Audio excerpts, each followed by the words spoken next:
हाँ बच्चों, हम कक्षा 10 की विज्ञान का चैप्टर नंबर 3 कर रहे थे। पिछली वीडियो में हमने विद्युत जनित्र की संरचना देखी थी, ठीक है। और आज हम उसी टॉपिक को आगे बढ़ाते हुए ये देखेंगे कि विद्युत जनित्र किस सिद्धांत पर कार्य करता है और उसकी क्रियाविधि क्या होती है। तो सबसे पहले हम देखते हैं सिद्धांत कि विद्युत जनित्र किस सिद्धांत पर कार्य करता है। सिद्धांत सिद्धांत देखिए बच्चों, विद्युत जनित्र किस सिद्धांत पर कार्य करता है, इसको देखने से पहले हम एक बार विद्युत चुंबकीय प्रेरण जो है उसको रिपीट करते हैं, क्योंकि विद्युत जनित्र विद्युत चुंबकीय प्रेरण के सिद्धांत पर कार्य करता है। कैसे, एक बार हम देखते हैं। देखिए, हमने पिछली वीडियो में देखा था कि ये कुंडली है, ये बार चुंबक है।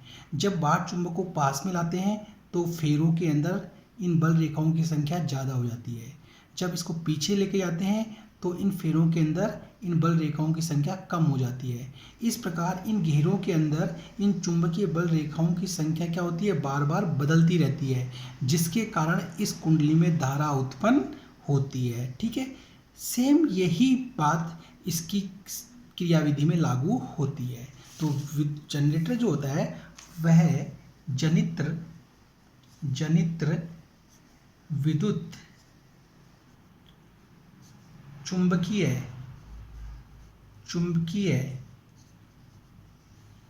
प्रेरण के सिद्धांत पर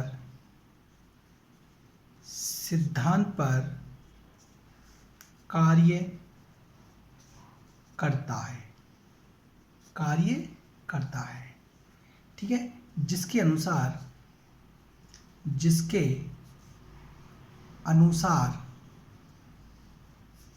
जब आर्मेचर को चुंबकीय क्षेत्र में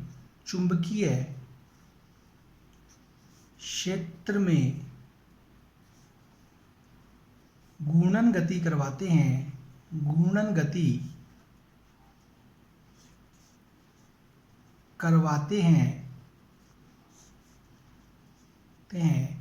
तब इसमें से गुजरने वाली बल रेखाओं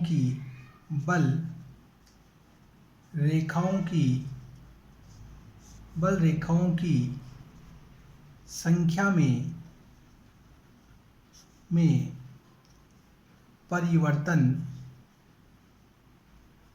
परिवर्तन होता है, जिससे आर्मेचर में धारा उत्पन्न होती है। ठीक है, तो इस प्रकार आर्मेचर जो होता है, जनित्र जो होता है वो चुंबकीय प्रेरण के सिद्धांत पर कार्य करता है। ठीक है, जब आर्मेचर को चुंबकीय क्षेत्र में घूर्णन गति करवाते हैं तो बल रेखाओं की संख्या में क्या होता है, परिवर्तन, जिससे धारा उत्पन्न होती है। जैसे कि यहाँ घेरों के अंदर बल रेखाओं की संख्या में परिवर्तन हो रहा है, वैसे यहाँ पे आर्मेचर में से गुजरने वाली बल रेखाओं की संख्या में क्या होता है, परिवर्तन होता है। कैसे, वो उसकी क्रियाविधि में देखेंगे। देखिए बच्चों,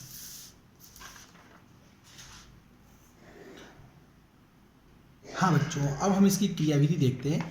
देखिए, इस आर्मेचर जो था इसका डायग्राम पिछली वीडियो में मैंने आपको समझा दिया था। ये मैंने 2 डायग्राम इसके बना रखे हैं पहले से, जिससे थोड़ा समय हमारा बचे। ठीक है, देखिए, पहले हम डायग्राम को रिपीट कर लें।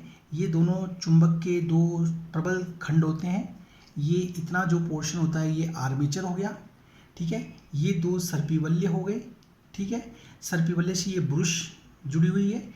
ये ब्रुश B1 है और ये ब्रुश B2 है। करेक्ट, ये सर्पिवल्य है और ये परिपथ है। ठीक है, इसकी संरचना हमने पिछली वीडियो में डिटेल में पढ़ ली थी। ठीक है, तो देखिए बच्चों, माना कि ये आर्मेचर है। मान लीजिए ये आर्मेचर है। आर्मेचर की ये A भुजा, ये B भुजा है, ये C भुजा है, ये D भुजा है। ठीक है, ये CD भुजा और ये AB भुजा, ये ए बी और सी डी भुजा, करेक्ट।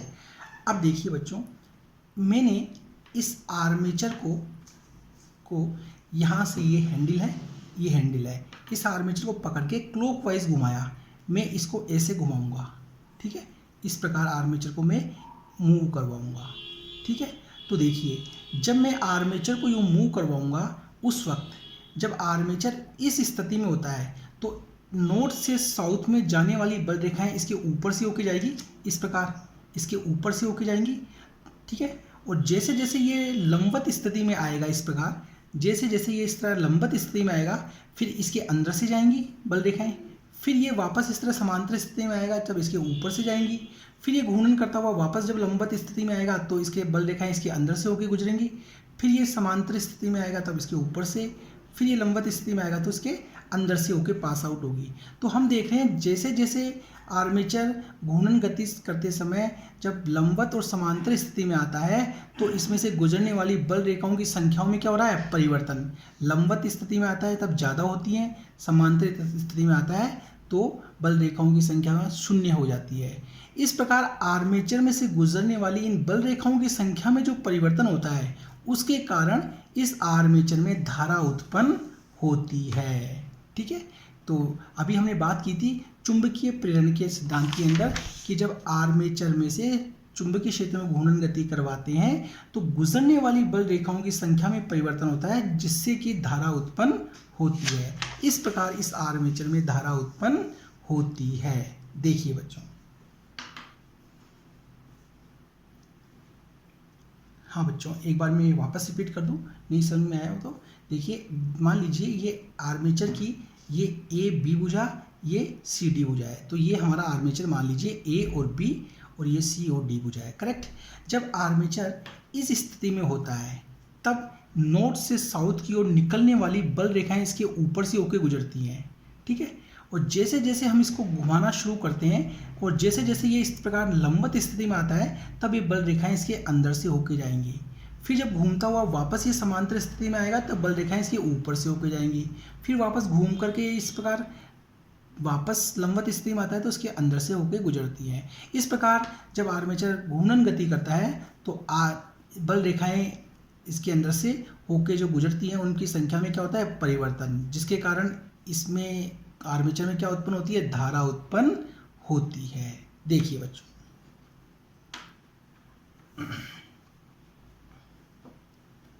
हाँ बच्चों, अब हमें ये तो पता चल गया कि आर्मेचर में धारा उत्पन्न हो गई। अब वो धारा इस परिपथ में कैसे पहुंचेगी वो हम यहाँ देखते हैं, ठीक है। इसको देखने से पहले एक बात पे हम डिस्कस करते हैं। देखिए बच्चों, ये वाली भुजा जो है वो इस सर्पी बल्ले से कनेक्ट है और ये वाली भुजा जो है मैंने जिग जैग करती हुई लाइन दर्शाई है। इस जिग जैग का मतलब होता है कि इस भुजा का इस आर्मेचर से कोई संबंध नहीं है, ठीक है। ये भुजा इससे जुड़ी हुई है, करेक्ट। इस जिग जैग का मतलब ये होता है, ठीक है। अब देखिए इसकी क्रियाविधि। देखिए बच्चों, जब देखिए इस भुजा के ऊपर इस यहाँ पे चुंबकीय बल रेखाओं की दिशा क्या है, ये वाली चुंबकीय बल रेखाओं की दिशा क्या होगी, ये वाली, करेक्ट। इस आर्मेचर को हम किस डायरेक्शन में घुमा रहे हैं, क्लॉकवाइज, इस प्रकार घुमा रहे हैं, इस प्रकार क्लॉकवाइज घुमा रहे हैं। तो जब हम क्लॉकवाइज घुमाते हैं तब हम इस भुजा पर लगने वाले बल की बात करते हैं। तो देखिए, जब हम इसको क्लॉकवाइज घुमाएंगे तो इस वाली भुजा पर बल क्या लगेगा, नीचे से ऊपर की ओर लगेगा, क्योंकि जब नीचे से ऊपर की ओर लगेगा तभी तो यूँ पलटी खाएगा ये, ठीक है। आप कल्पना करिए, जब ये नीचे से ऊपर की ओर इस भुजा पर जब नीचे से ऊपर की ओर बल लगेगा तभी पलटी खाएगा। अब इस वाली भुजा पर नीचे से ऊपर पलटी खाएगा जब ये क्लॉकवाइज मूव करेगी, करेक्ट। तो हम कह सकते हैं कि इस वाली भुजा के ऊपर बल जो लग रहा है वो नीचे से ऊपर की ओर लग रहा है। हमने इसको अलग से कलर ब्राउन कलर से शो कर देते हैं। बल की दिशा क्या हो गई, नीचे से ऊपर की ओर, ठीक है। तो इस चालक पर लगने इस भुजा के ऊपर बल की दिशा क्या हो गई, ऊपर की ओर। चुंबकीय क्षेत्र की दिशा क्या हो गई, ये वाली। अब हम धारा की दिशा ज्ञात कर सकते हैं फ्लेमिंग के राइट हैंड रूल से, दाएं हाथ के नियम से, जो कि हमने पिछली वीडियो में देखा था। तो देखिए बच्चों, मैंने ये मेरा राइट हैंड लिया, इस राइट हैंड की अंगूठे को, ठीक है, तर्जनी को और इस मध्यमा को मैंने फैला दिया, तीनों एक दूसरे के लंबवत हैं, करेक्ट। चुंबकीय बल रेखाओं की दिशा क्या है, ये वाली, ये चुंबकीय बल रेखाओं की दिशा हो गई, ठीक है, चुंबकीय बल रेखाओं की दिशा ये हो गई, करेक्ट। बल की दिशा क्या है, नीचे से ऊपर की ओर, इस भुजा के ऊपर बल क्या लग रहा है, नीचे से ऊपर की ओर, तो मैंने अंगूठा ऊपर की ओर कर लिया, करेक्ट। अब इस स्थिति में मेरी इस अंगुली की दिशा, जो तर्जनी की दिशा क्या है, ऐसे है, तर्जनी की दिशा क्या है, ये, इसका मतलब इस भुजा के अंदर यहाँ से यहाँ तक धारा की दिशा क्या होगी, ये होगी, देखिए, ठीक है। ये बल ऊपर की ओर हो गया, ये चुंबकीय बल क्षेत्र की दिशा हो गई, तो तर्जनी की दिशा क्या हो गई, ये, इसका मतलब इस भुजा में करंट इस दिशा में जाएगा, करंट यहाँ जाएगा, यहाँ जाएगा, यहाँ जाएगा, इस भुजा में आएगा, इस सर्पी बल्ले के अंदर आएगा, यहाँ से होता हुआ, ठीक है, इस ब्रुश के अंदर आएगा, इस ब्रुश से यहाँ के और यहाँ पे परिपथ में इंटर करेगा, करेक्ट, ठीक है। अब जब ये ए बी भुजा यहाँ है और सी डी भुजा यहाँ है, ठीक है, तब करंट इस दिशा में, इस दिशा से होता हुआ यहाँ आ रहा है। अब ये जब आर्मेचर आधा चक्कर पूरा करेगा, आधा चक्कर पूरा करके जब यहाँ पहुँचेगा, मतलब ये सी डी भुजा यहाँ आ गई और ए बी भुजा यहाँ चली गई। आधे चक्कर के बाद ये सी डी भुजा कहाँ होगी, यहाँ पे होगी, ये देखिए सी डी भुजा, और ए बी भुजा कहाँ होगी, यहाँ पर होगी, करेक्ट। तो जब ये स्थिति होगी, ये सी डी भुजा यहाँ पर, ए बी भुजा यहाँ पर, आधे चक्कर के बाद, तो उस वक्त धारा की दिशा में देखें तो उस वक्त भी चुंबकीय बल रेखाओं की दिशा यही होगी, करेक्ट। और ये आर्मेचर पर बल की दिशा क्या होगी, ऊपर ही होगी, तो इस कंडीशन में भी धारा की दिशा क्या होगी, यही होगी, ठीक है। देखिए चुंबकीय बल रेखाओं की दिशा ये चुंबकीय बल रेखाओं की दिशा हो गई, बल नीचे से ऊपर की ओर, ऊपर की ओर, तो अब अंगुली की दिशा क्या है, ये वाली, तो इस भुजा के अंदर सी डी भुजा में धारा ये गई यहाँ पे गई, यहाँ पे गई, इस दिशा में गई, इस सर्पी बल्ले में गई, फिर इस ब्रुश में यहाँ आ गई। तो हमने देखा अगले आधे चक्र में धारा की दिशा क्या हो गई, बदल गई। फिर अगले आधे चक्र में जब ए बी यहाँ पे आ जाएगा और सी डी यहाँ पे आ जाएगा, तब धारा की दिशा वापस क्या हो जाएगी, ये वाली हो जाएगी। फिर अगले आधे चक्र में जब सी डी तो यहाँ पे आ गया और ये ए बी यहाँ पे आ जाएगा, तब वापस धारा की दिशा क्या हो जाएगी, ये वाली हो जाएगी, ठीक है। तो हम देख रहे हैं कि हर आधे चक्र में धारा की दिशा क्या हो रही है, बदल रही है। तो इस प्रकार की धारा को हम क्या कहते हैं, प्रत्यावर्ती धारा। वह धारा जिसकी दिशा हर आधे चक्र में बदलती है, ऐसी धारा को हम प्रत्यावर्ती धारा कहते हैं। इस प्रकार परिपथ में हमारे पास विद्युत धारा पहुंचती है। देखिए बच्चों,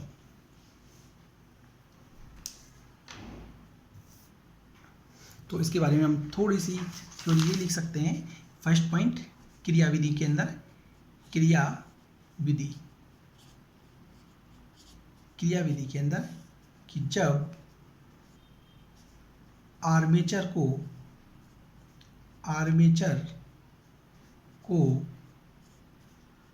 घूर्णन गति करवाते हैं तब इसमें से गुजरने वाली बल रेखाओं की संख्या में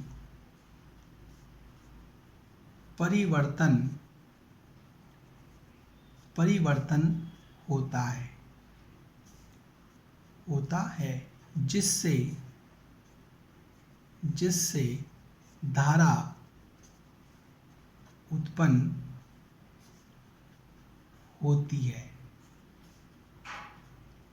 ठीक है। फिर आगे लिखेंगे हम, प्रथम आधे चक्र में धारा हमें दक्षिणावर्त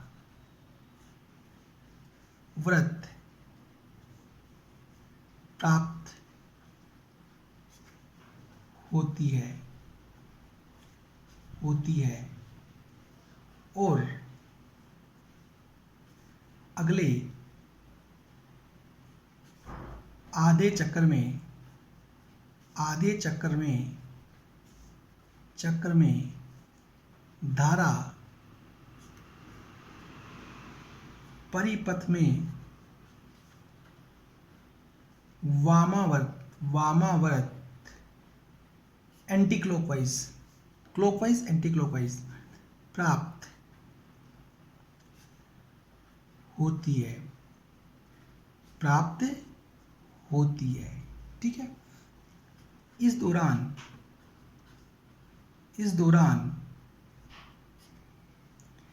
B1 का संपर्क S2 से व B2 का संपर्क S1 से होता रहता है। ठीक है। चूंकि धारा की दिशा हर आधे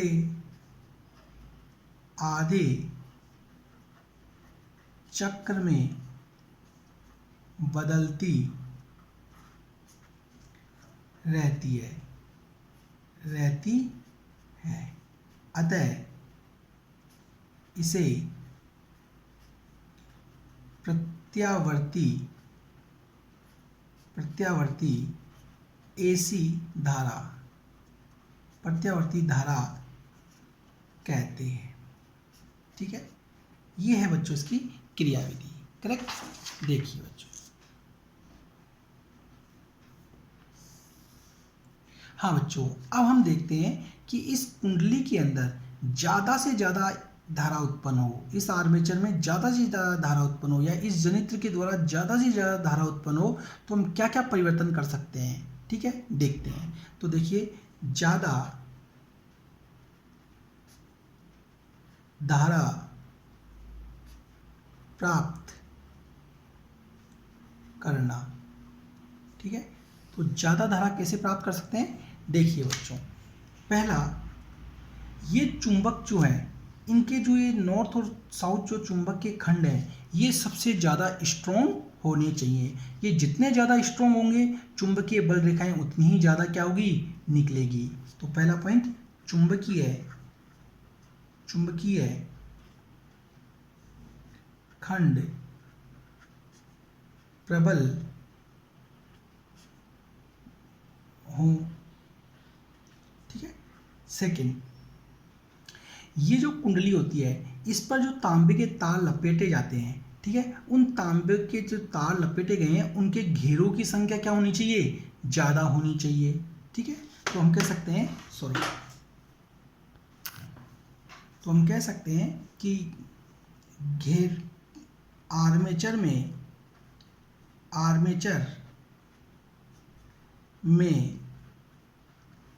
घेरों की संख्या ज़्यादा